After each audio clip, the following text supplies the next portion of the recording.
Looking for trusted vehicle protection? American Guardian Warranty Services has you covered. Since 1998, we've delivered top-tier coverage, award-winning support, and industry-leading training to keep your business moving forward. Every way forward. Welcome to Daily Drive for Wednesday, July 23rd, 2025. I'm Jake Neer in Detroit, in for Kellen Walker. Today on the show, the Detroit Three have concerns about the deal President Trump says he's reached with Japan. The EPA considers ditching a key emissions policy, and a big driver of Tesla's profits is drying up. Plus, we'll look at the leadership and career of Bill Ford through the eyes of his children. If he's my dad, I would likely call him instantaneously about a business problem and get his advice on it. But as my boss, I need to come to him with a proactive solution that we can get behind. Let's run through all the news you need to know to keep up in the auto industry. A group representing General Motors, Ford, and Stellantis is raising concerns about a trade deal that could cut tariffs on auto imports from Japan to 15%. The deal reportedly leaves tariffs on imports from Canada and Mexico at 25%. Matt Blunt leads the American Automotive Policy Council that represents the Detroit Three automakers. He tells Bloomberg News that they were still reviewing the agreement, but, quote, any deal that charges a lower tariff for Japanese imports with virtually no U.S. content than the tariffs imposed on North American-built vehicles with high U.S. content is a bad deal for U.S. industry and U.S. auto workers. President Donald Trump has threatened to hike tariffs on Mexico to 30% and Canada to 35% on August 1st. The EPA is considering scrapping an almost 2-decade-old landmark legal opinion that greenhouse gas emissions are harmful to human health. That's according to a report today from the Washington Post. The agency published the so-called endangerment finding in 2009. It's been the legal basis of a wide range of climate rules under the Clean Air Act. Two sources familiar with the details tell the newspaper that a draft proposal to formally abandon the policy is being considered by the EPA, though it's still subject to change. And a key driver of Tesla's profit is disappearing fast. That's as the U.S. government changes policies on an environmental asset known as regulatory credits. That income segment is crucial for Tesla's finances, having been a key factor in its profits for many years. The company sells those credits to traditional automakers who make many vehicles that use internal combustion engines. Without income from those credits, Tesla would have reported a loss in the first quarter this year. Even with the federal program still in place, revenue from the credits has fallen faster than many on Wall Street expected. According to 14 analysts polled by Visible Alpha this month, Tesla's revenue from credit sales will fall 21% this year to less than $2.2 billion and fall consistently in the coming years. That's as Tesla's sales have fallen and as legacy automakers have bolstered their lineups of electrified models. And those are today's headlines. Joining us now is John Irwin, who has been all over the trade beat here at Automotive News. John, welcome back to Daily Drive. Thanks for having me back. All right, so I wanted to have you on to talk a little bit about this reported deal between the U.S. and Japan. We have few details so far, but we do know that Detroit Three automakers are not happy about it. How big of a deal would this be for the trade landscape, generally speaking, as President Trump tries to craft some better trade deals with our trading partners? Yeah, it sort of sets, I think the auto industry is hoping, at least to some degree, that this might set a baseline for negotiations with the EU, South Korea, and Canada and Mexico moving forward. Of course, the deal lowers the tariff rate on Japanese vehicles and parts to 15% from 25%. And that follows kind of the UK trade deal that was reached back in May, which lowered UK vehicles and parts, the tariffs that they're subject to 10% for the first 100,000 vehicles or so that are imported into the U.S. Since then, the 25% auto tariff is held for everyone else, but this might be a sign that, it could be lowered. On the flip side, we've seen some comments from analysts who said, okay, there's this 15% level now, but because that's the level that Japan, a major exporter of vehicles to the U.S., has agreed to, it might be difficult for that level to go down even lower than 15%, which is what I think a lot of people in the industry would probably prefer. But at a base level, it sort of represents maybe a thinking that 15% might be achievable if there were to be a deal reached with the EU, with South Korea, moving forward with Canada and Mexico. But yeah, certainly it's, given Japan is reaching a deal before Canada and Mexico, that's sort of, drawn the ire a little bit of the Detroit Three, who note that Canada and Mexico, are obviously highly integrated with the U.S. Parts and vehicles flow back and forth over those borders all the time. While there are some exemptions for USMCA products, there are some vehicles and parts that are subject to a higher tariff than 15% effectively. So there's lots still to be sorted out. A lot of talks still ongoing. We'll see where they end up. A lot of details still to be ironed out with Japan as well. But it's certainly a pretty big development, just considering the size of the trading relationship between the U.S. and Japan. And you've been hearing a little bit, at least, from U.S. officials today since this story came out. At least you've been seeing what they've been saying publicly. How are they responding to the concerns from the American Automotive Policy Council and sort of defending what they've come up with here? Yeah, it's interesting. Scott Bessent, the Treasury Secretary, was asked Bloomberg TV earlier this morning basically about, okay, does this 15% rate, is this something that can be replicated in deals with other countries? And he didn't explicitly say one way or another. Obviously, negotiations are still ongoing.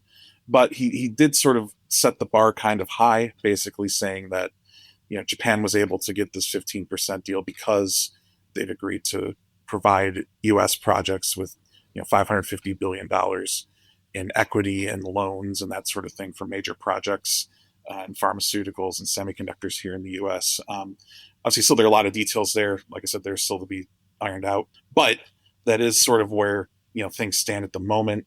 And, it's not clear, what it will take for the EU, South Korea, Canada, or Mexico to kind of get that 15%, if it is indeed, a bar that's set that high. But, obviously those negotiations are still ongoing. And we'll see. Howard Lutnick was also interviewed by Bloomberg and the Commerce Secretary.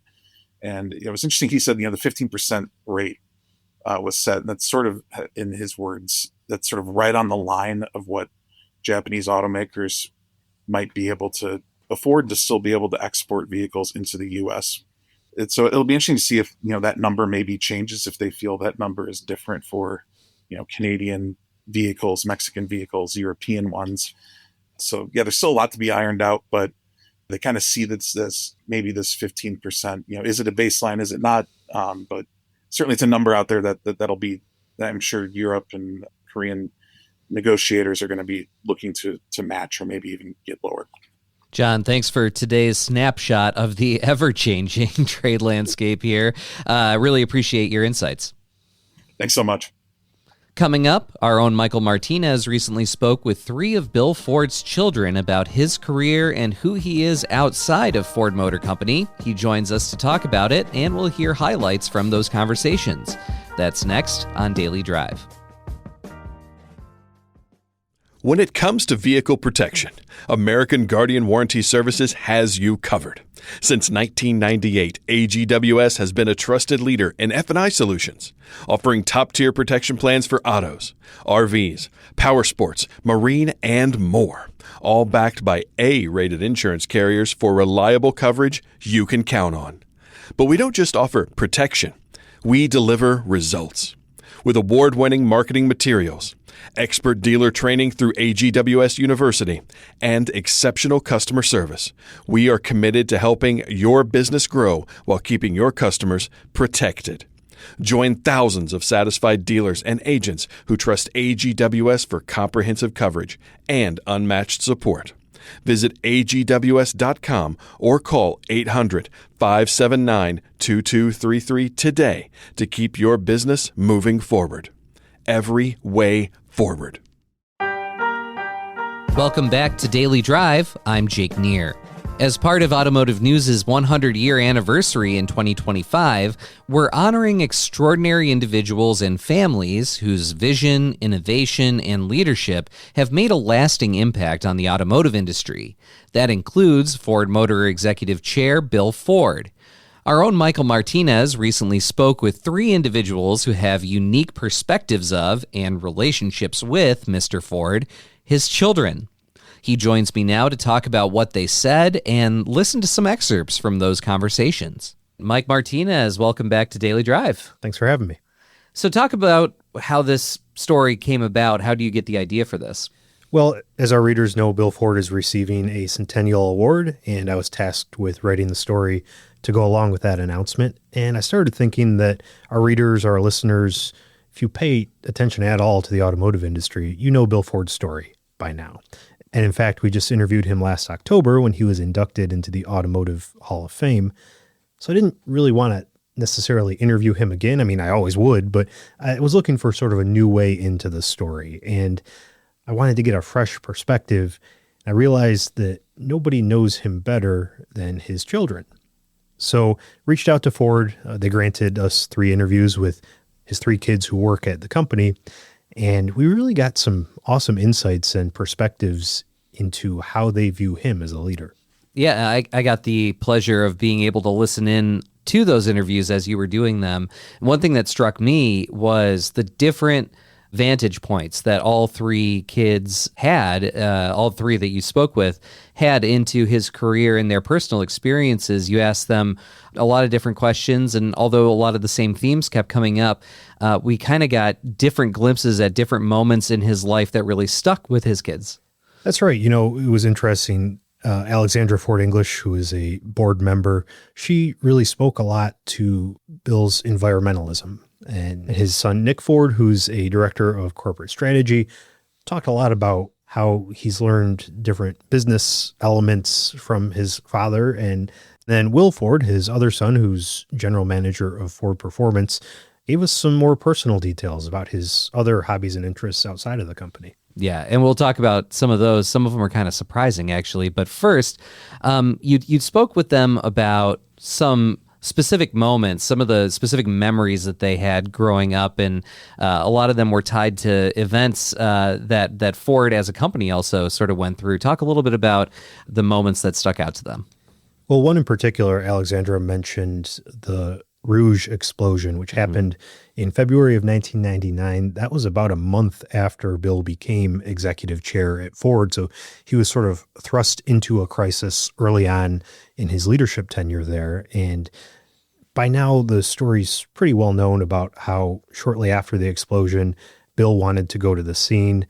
Other leaders within Ford told him not to go. They sort of discouraged it, but he insisted on going down there to the front lines, was there within 2 hours. And Alexandra sort of talked about the days and weeks that followed.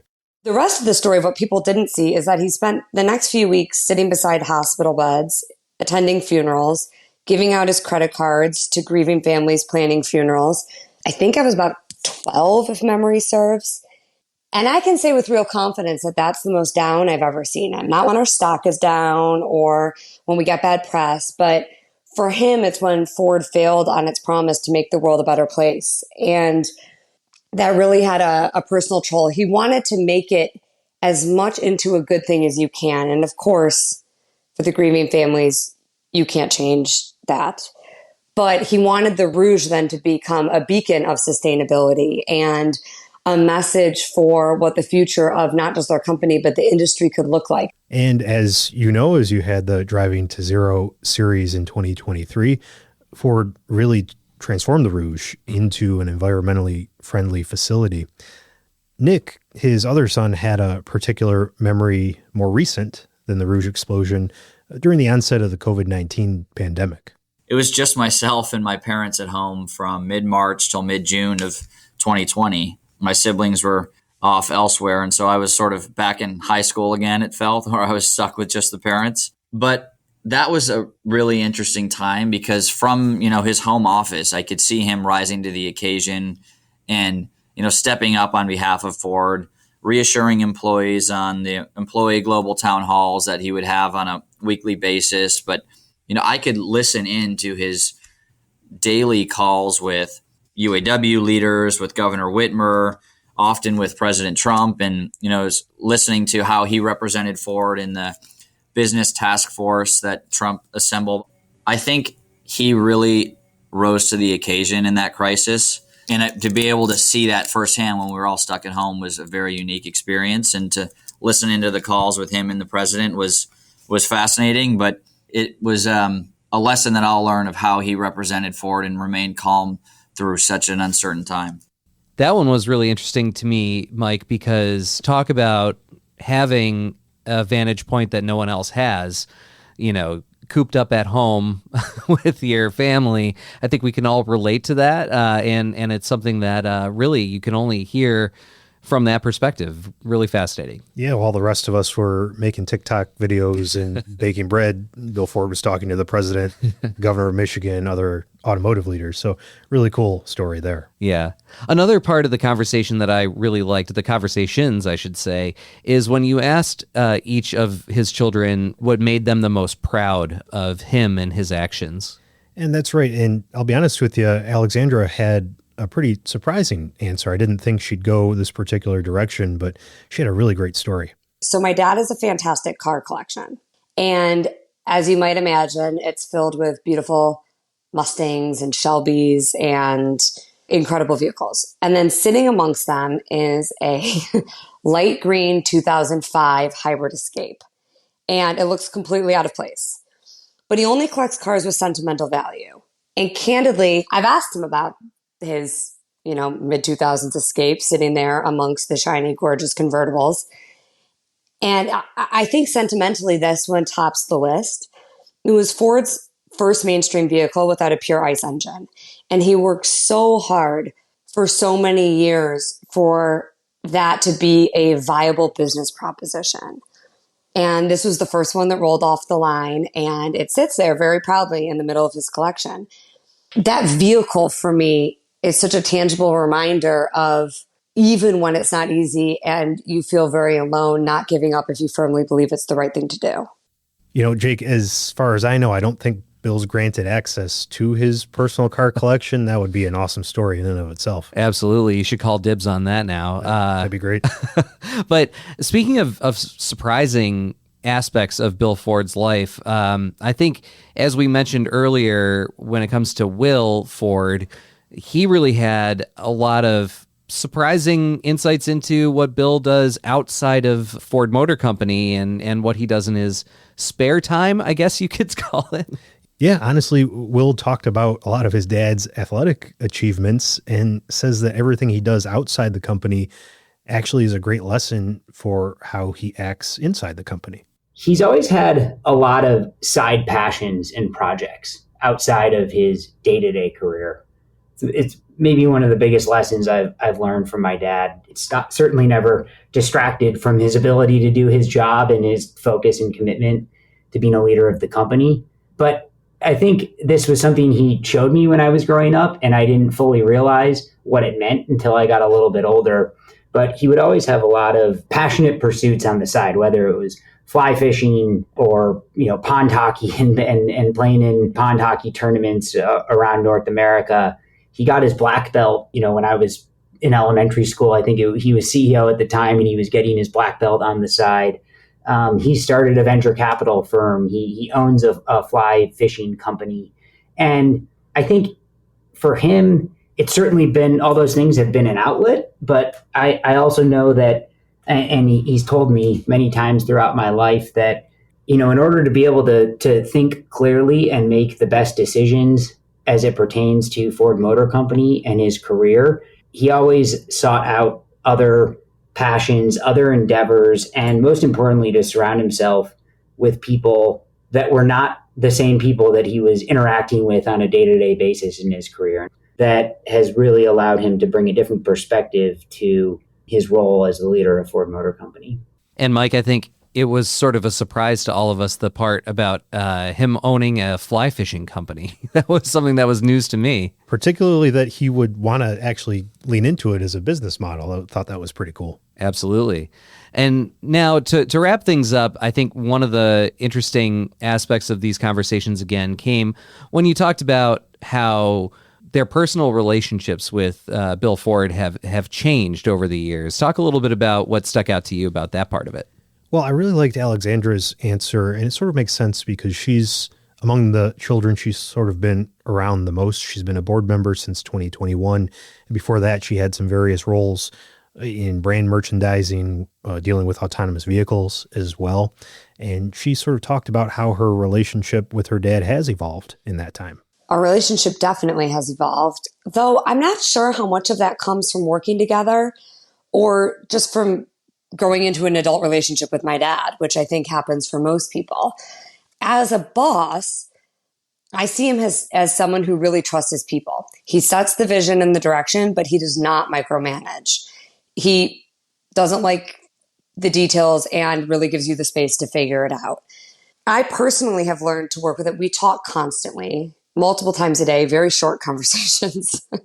He likes to move.